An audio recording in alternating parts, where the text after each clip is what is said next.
Shalom from Israel to all of the Daystar viewers around the world. I'm Moshe Bar Tzvi, the producer and founder of Israel Now News. We at Israel Now News are dedicated to bringing you the full story and the truth about Israel from Israel. It's written in the Holy Bible when David said in Psalm 25:5, "Lead me in your truth and teach me, for you are the God of my salvation. For you I wait all the day long." And God says in Zechariah 8:16, "These are the things that you shall do. Speak out the truth to one another. Judge with truth and judgment to peace in your gates. And always search for the truth, and the truth shall set you free." John 8:31. I hope you enjoyed the program. God bless you from Jerusalem. Shalom, shalom.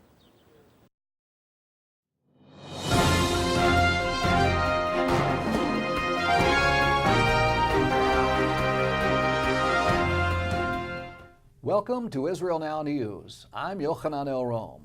And I'm Erin Viner. In our top story, Syria is prepared to fire advanced missiles at Israel. The Sunday Times has reported that Syrian President Bashar al-Assad has ordered Syrian forces to put their most advanced surface-to-surface missiles on standby aimed at Tel Aviv. Damascus is angry with Jerusalem over a recent strike on Syria's chemical weapons supply and on a weapons convoy en route to Hezbollah terrorists. Syria has heightened tensions in the region by pointing their Tishreen missiles at Israel. Despite the personal appeal from Israeli Prime Minister Benjamin Netanyahu to Russian President Vladimir Putin, Moscow has decided to supply Syria's regime with game-changing weapons. Netanyahu made a lightning trip to Russia to explain the threat that anti-ship cruise missiles pose to Israel's Navy and its natural gas fields off the coast of Haifa. Despite what seemed to be a positive visit, the deal to provide the Assad regime with stockpiles of highly sophisticated S-300 missiles was advanced. Putin has also further escalated the volatile regional situation by sending 12 warships to patrol the waters off Russia's naval base on the Syrian coast. The Kremlin released a statement saying that the Russian Defense Ministry started setting up a special task force of the naval vessels in the Mediterranean to protect Russia's interests in the region. Israel was forced to return fire into Syria last week after 3 nights of consecutive gunfire on IDF troops in the Golan. Israel has exercised extreme restraint with Syria, recognizing that stray mortar shells and gunfire were an unintentional spillover from the Syrian civil war. However, the recent attacks on Israel were aimed specifically at an IDF unit and were intentional acts of aggression. The Syrian post from which the gunfire originated was targeted and destroyed with the assistance of numerous IDF units and support aircraft, which allowed the IDF to avoid civilian casualties. After several devastating tornadoes ripped through Oklahoma, killing dozens and injuring an estimated 200 others last week, Israeli Prime Minister Benjamin Netanyahu sent condolences to U.S. President Barack Obama. Netanyahu wrote that on behalf of the government and the people of Israel, he offered his heartfelt condolences to the President and the people of the United States over the horrific toll that the devastating tornadoes exacted in human life, and that the nation's thoughts and prayers are with the victims and their families at this difficult time. We here at Israel Now News would also like to convey our deepest sympathies to the victims of this tragedy, and we pray for the swift and complete recovery of those injured. Although the Palestinian Authority, under the leadership of Mahmoud Abbas, has repeatedly promised freedom of the press, the terrorist leadership continues to detain and interrogate members of the media. Abu Ara, a Palestinian journalist, was arrested earlier this year for offending the PA boss, Mahmoud Abbas. He claimed that he was kept in solitary confinement and prevented from sleeping. Another Palestinian journalist claimed to have been detained by the PA for 11 days and said his laptop computer was destroyed and that he was badly abused. Israel Aircraft Industries is boasting an increase in exports, particularly of unmanned aerial vehicles. The company said that its sales of drones tops $400 million annually. IAI's international sales have now expanded to 49 nations worldwide. Israel is a leader in drone technology, and 80% of the UAVs it produces are exported. Israeli military experts believe that the aircraft are the wave of the future and that drones will replace the Israeli Air Force within the next 50 years. Iranian state radio claims that Tehran has executed 2 men for spying for the Mossad and the CIA.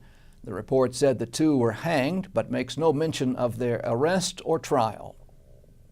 Iranian President Mahmoud Ahmadinejad may be facing 6 months in prison or 74 lashes.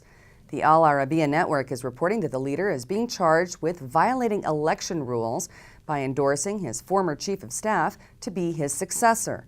Unable to run for a 3rd term, Ahmadinejad is being accused of accompanying Esfandiar Rahimashi to the Iranian Interior Ministry to register for the upcoming presidential election as a way of publicly endorsing him. Conservatives in Iran have alleged that by doing so, Ahmadinejad is trying to maintain his influence within the Iranian government.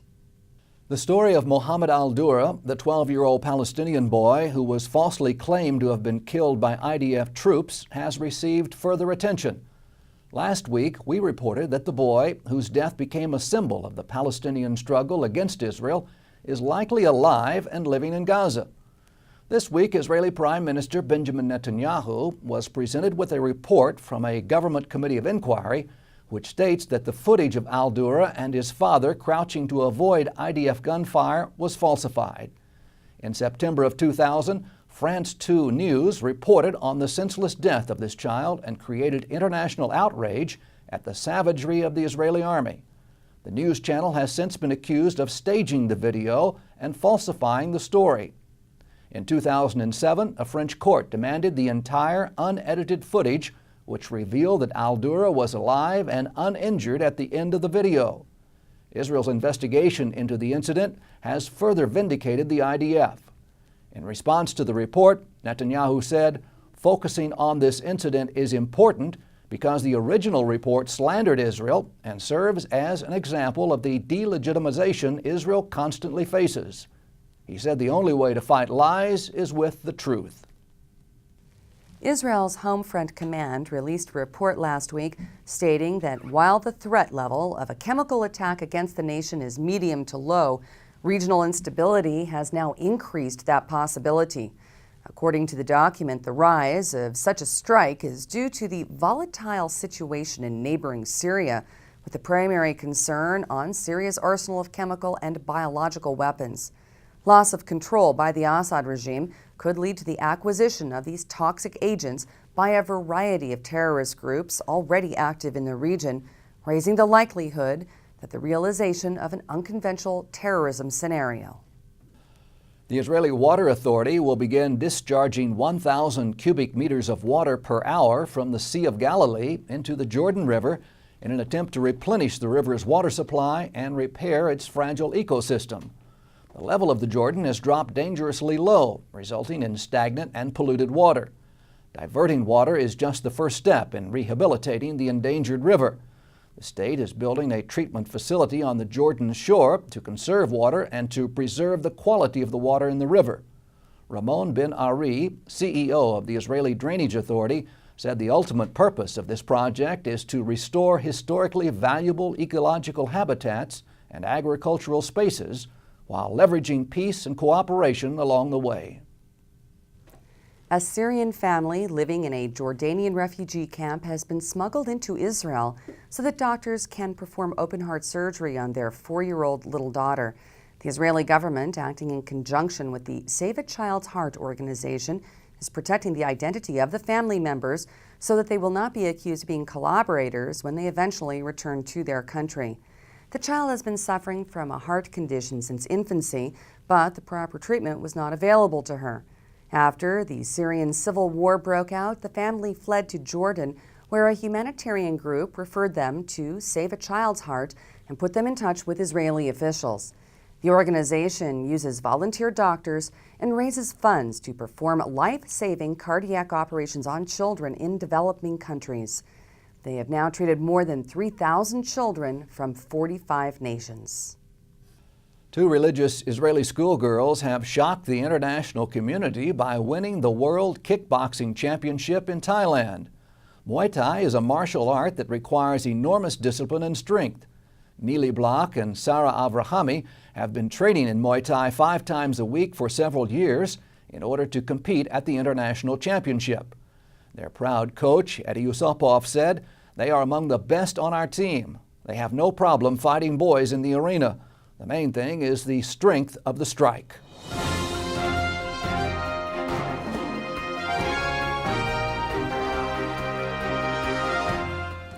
That concludes the news portion of our show. Stay tuned for Ask the Source with Josh Reinstein.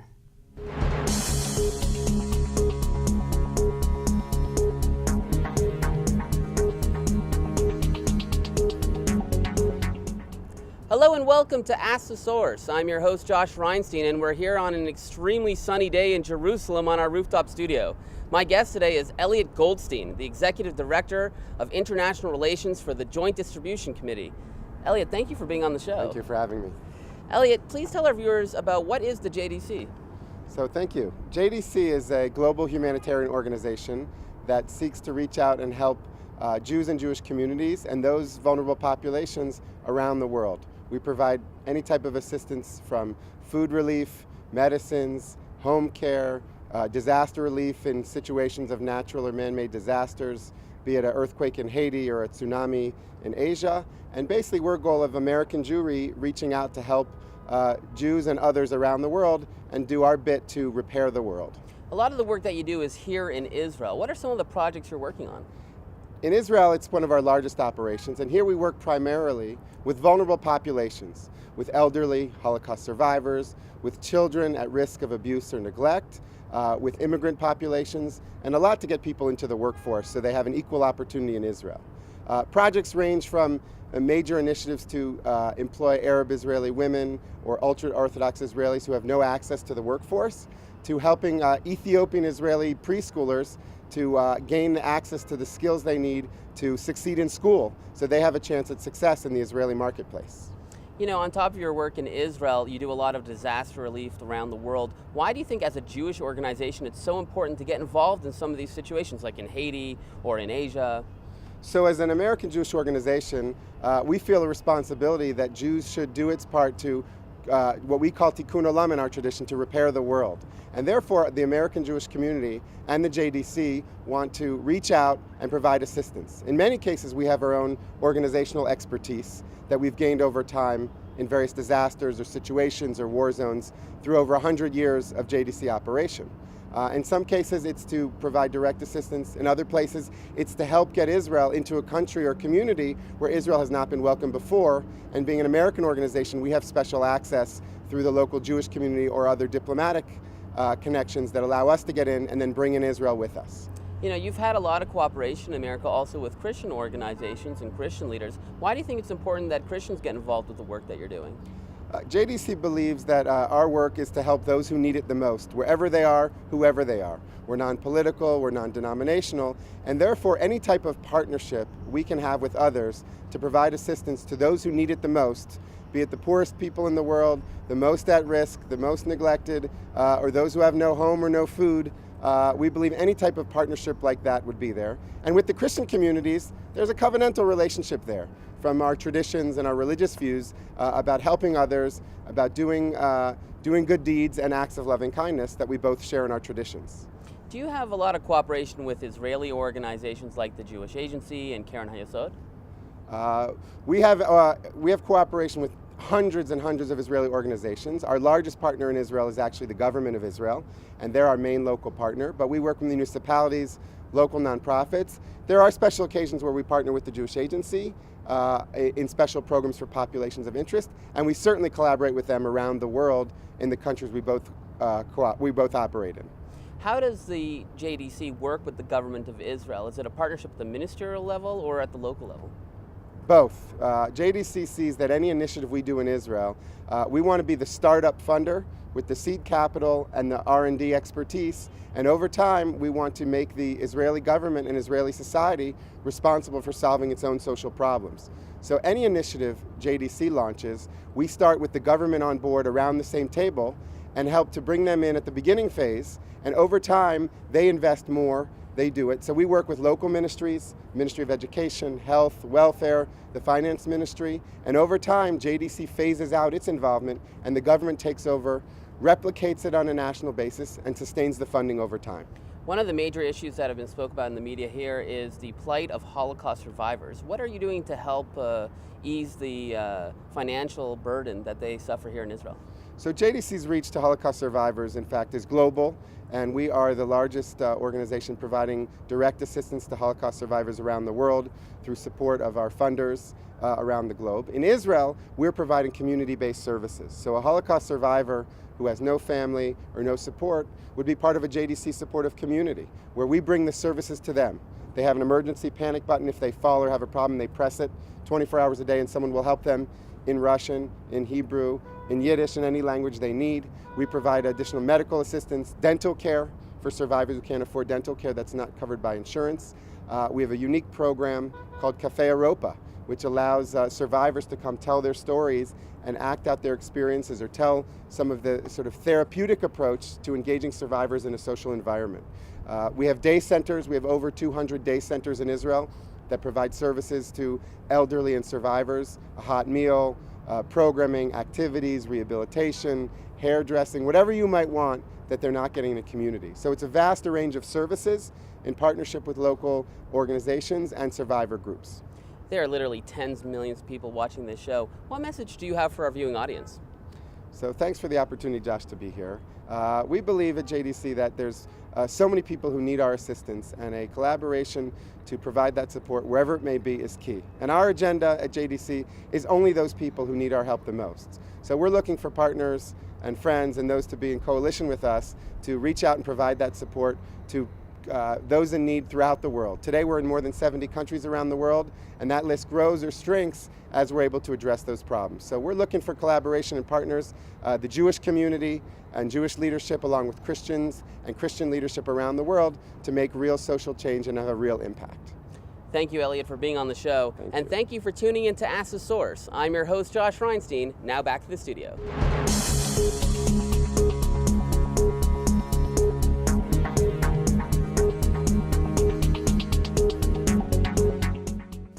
Up next, shining light from Israel.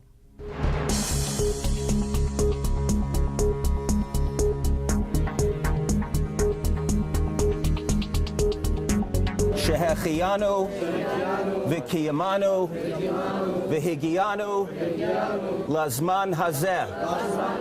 Amen. 54 new Olim from the Bnei Menashe tribe arrived in the land of Israel from India in a special flight arranged by the Shavei Yisrael organization. The new Olim were warmly welcomed by their relatives who now live in Israel. We have now brought 274 members of the community here to Israel over the past month. There are still another 7,000 Bnei Menashe in India who are waiting to come, and with God's help, they too will make Aliyah in the coming years. Our goal is to bring all of the Bnei Menashe here to Israel. Yeah, I don't have the words to express. I was so excited. We have been waiting for a long of years. So our dreams came true. We just can't believe it. We are here standing in Eretz Israel. I'm so excited being home after 2,700 years back. I'm so happy. This is my sister, and we didn't meet 12 years, and now we meet.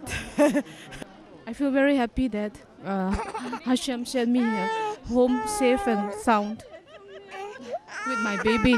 מתפללים את אותו סידור שאנחנו מתפללים ועושים את אותו הנחת תפילין שאנחנו מניחים. זה לא להאמין, כאילו זה אותו ספר יהודי בכל קצה של העולם, אותו דבר, אותו תפילין. נשארו אלפי שנים ושמרו על המורשת הזאת. תינוקות והם מחייכים והם בוכים, ממש חיבקנו במטוס.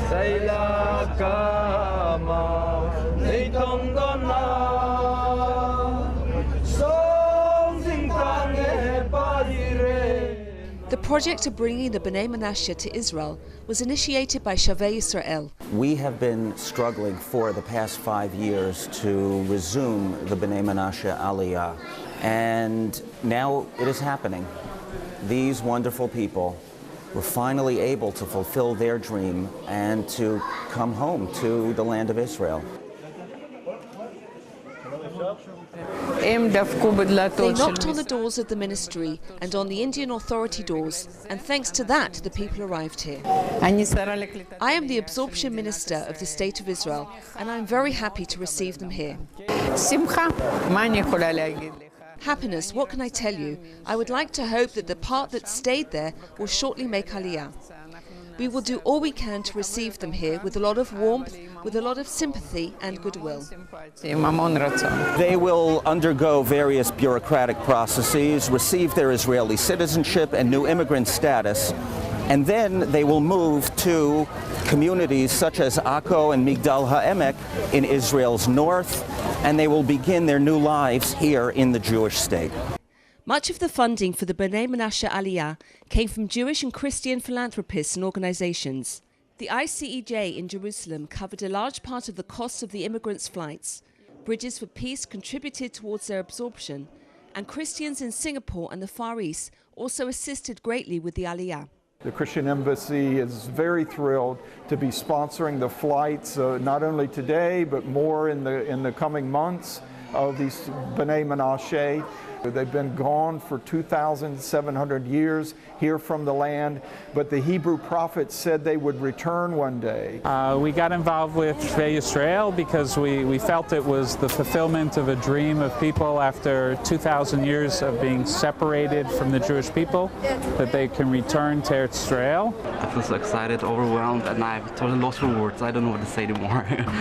And we have been always dreaming to, make Aliyah in Israel and to be a part of Israel. The first thing I would like to do in Israel is that I will be going for Army Academy, for Army, and after that I will see for the things that I can do for my livelihood. ושבו בנים ושבו בנים ושבו בנים לגבולם ושבו בנים בנים לגבולם ושבו בנים ושבו בנים ושבו בנים לגבולם.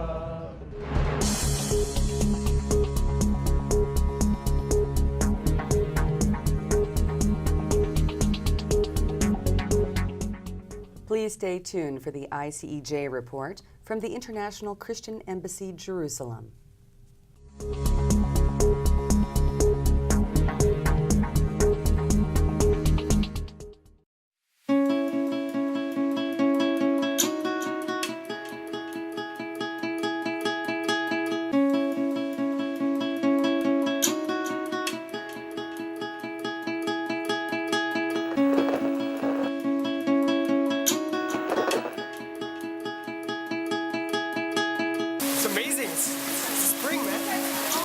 Told me I was talking in my sleep. Well, ICEJ, which is the International Christian Embassy. It's good. Right. He's like, it's very good. Shut up, just knock it off.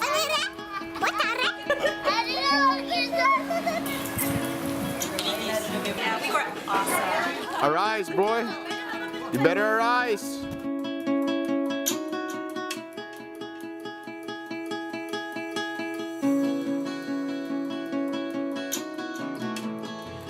At the ICJ in Arise, our motivation has been always to encourage the new generation, the young generation, to live their lives fully devoted for God, to teach them about the Bible, to show them how to live a truthful life in God, and then to encourage them to share it. Now we're walking in a very special place, which is the Mount of Beatitudes. Jesus held one of the most powerful sermons ever on this place where I'm walking right now. He actually said on how to live a life fully devoted to Him and to God. This was the igniter. It was the sparkle that set the fire for the church coming in the future to actually conquer the world and reach the people all over the place. I'm going to read you now a small piece of scripture from Matthew 5, verse 13. You are the salt on the earth. And verse 14 says, you are the light of the world. I think that is what we're called to be, the salt. We're the salt that through us something can grow. Without salt, nothing grows. And that we have to be the light. We have to set our standards so high that we're at the top so everyone can see us. So we're the light illuminating everyone else. I think that's where God has called us, the young generation, to be a light high up and to be a salt, then to make people grow and to make people roll towards God. We'd like to invite you to this year's edition of the Arise Summit Tour, which will take place from the 1st to the 11th of July. And coming to Israel is a very unique experience which will change your life forever. And right behind me you can see the area where Jesus lived. This is the home of Jesus. And in this area, he changed the lives of hundreds of thousands of people. And if you come to the Arise Summit Tour, you can do the same thing in your life. So don't hesitate. Sign up for this year's Summit Tour, which will take place from the 1st to the 11th of July.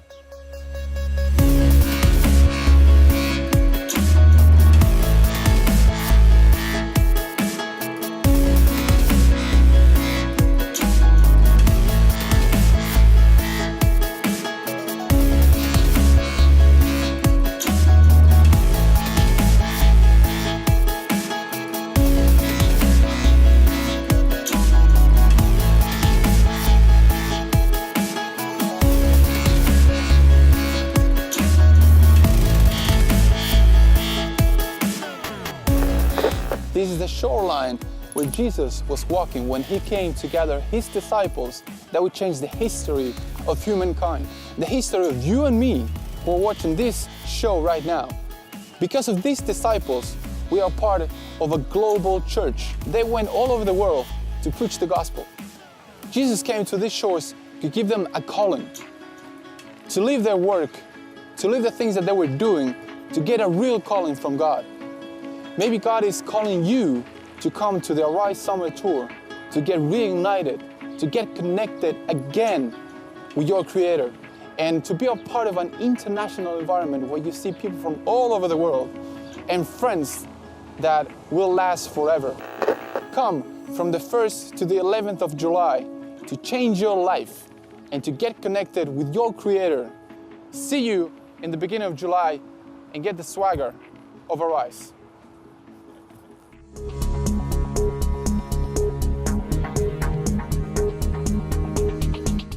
That's all for this edition of Israel Now News. I'm Yochanan El-Rom. And I'm Erin Viner, reporting from our studio in Jerusalem. Please join us again next week for all your Israel updates.